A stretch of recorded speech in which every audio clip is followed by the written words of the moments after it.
नमस्कार मित्रांनो, ही कथा खूपच रोमॅन्टिक आहे, त्यामुळे ह्याचा शेवट तुम्ही नक्की बघा. काही वेळा प्रेम वयाचं बंधन मानत नाही. म्हणतात ना, प्रेम आंधळं असतं, पण कधीकधी ते इतकं जिद्दी असतं की समोरच्याला झुकावंच लागतं. मी 18 वर्षाची कोमल, दिसायला नाजूक पण मनानं खूपच हट्टी. आमच्या गावात आमचं चांगलं नाव होतं, पण माझं मन अडकलं होतं एका अशा माणसावर जो माझ्या वडिलांचा खास मित्र होता. वयानं त्यांच्याच एवढा होता. त्यांचं नाव होतं संजू. वय 38 किंवा 40 ह्याच्यामध्ये असेल. त्यांचं शरीर एकदम मजबूत आणि पिळदार होतं. तो जेव्हा शेतात काम करायचा किंवा बनियनवर असायचा तेव्हा त्याचे ते दंड आणि भरलेली छाती बघून माझ्या काळजाचा तर ठोका चुकायचा. त्यांच्या त्या नांगड्या शरीरात एक वेगळीच ओढ होती. मला नेहमी वाटायचं की त्याने मला एकदा तरी घट्ट मिठीत घ्यावं. माझे वडील रावसाहेब गावातील मोठे प्रस्थ होते. त्यांच्यासाठी मी त्यांची लाडकी लेक होते.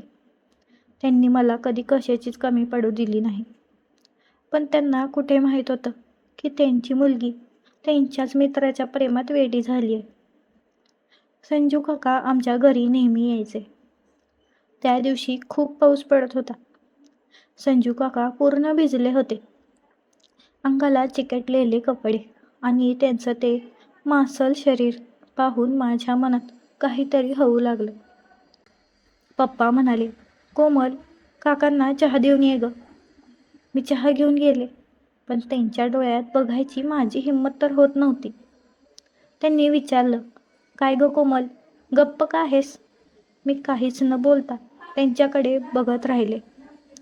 मनात विचार आला, हे मला मुलगी मानतात, पण मला मात्र त्यांच्याशी संसार करायचा आहे. मी ठरवलं की आता मनातलं सांगून टाकायचं. एक दिवस पप्पा घरी नव्हते, तेव्हा संजू काकांच्या जवळ गेले. ते तिथे पेपर वाचत बसले होते. मी धाडसानं त्यांच्यासमोर जाऊन उभी राहिले आणि म्हणाले, मला तुमच्याशी लग्न करायचं आहे काका. संजू काका एकदम दचकले. काय, वेड लागले का तुला? तुझं वय काय आणि माझं काय? मी तुझ्या बापाचा मित्र आहे. पण मी तर हट्टालाच पेटले होते. मी 2 दिवस जेवण सोडलं. माझी तब्येत बिघडलेली पाहून पप्पा पूर्णपणे घाबरून गेले होते. अखेर त्यांनी संजू काकांचे हात जोडले. माझ्या पोरीचा जीव वाचवा, तिला सांभाळून घ्या. संजू काकांचा आधी नकार होता, पण माझ्या जिद्दीपुढे त्यांना शेवटी हो म्हणावंच लागलं. लग्नाची पहिली रात्र होती. मनात खूप धडधड होत होती.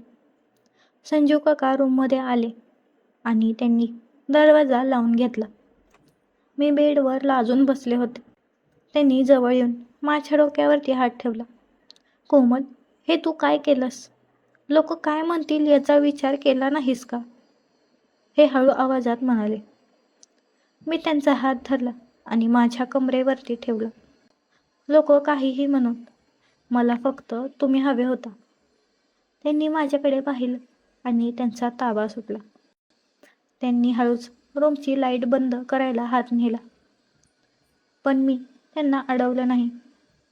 मला तुम्हाला असंच पाहायचं होतं काका. त्या रात्री त्यांनी त्यांचा सारा संकोच सोडला. त्यांचं ते रांगडं आणि गरम शरीर जेव्हा माझ्या कोवळ्या शरीराला भिडलं, तेव्हा मला खूपच वेगळाच आनंद झाला होता. त्यांच्या मर्दानी स्पर्शाने मी तर भारावून गेले होते.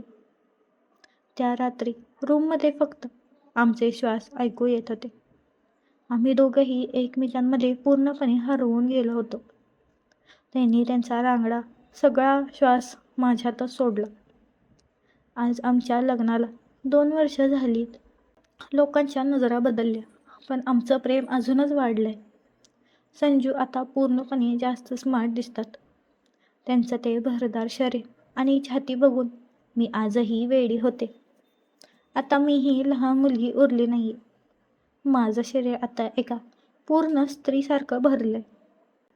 साडीच्या पदरातून जेव्हा माझी बांधेसूत शरीरकाठी दिसते, तेव्हा संजू माझ्याकडे बघतच राहतात. आम्ही दोघं आता एकमेकांच्या सवयीचे झालो आहोत. हे नातं जगाला वेगळं वाटेल, पण माझ्यासाठी हाच माझा सुखाचा संसार होता. तर मित्रांनो, कशी वाटली ही मनाला भिडणारी कथा कमेंटमध्ये नक्की सांगा. जर तुम्हाला अशाच अजून रोमॅन्टिक कथा ऐकायच्या असतील तर आपल्या युनिक मराठी स्टोरीजला नक्की सबस्क्राईब करा. भेटूया पुढच्या व्हिडिओमध्ये. तोपर्यंत धन्यवाद.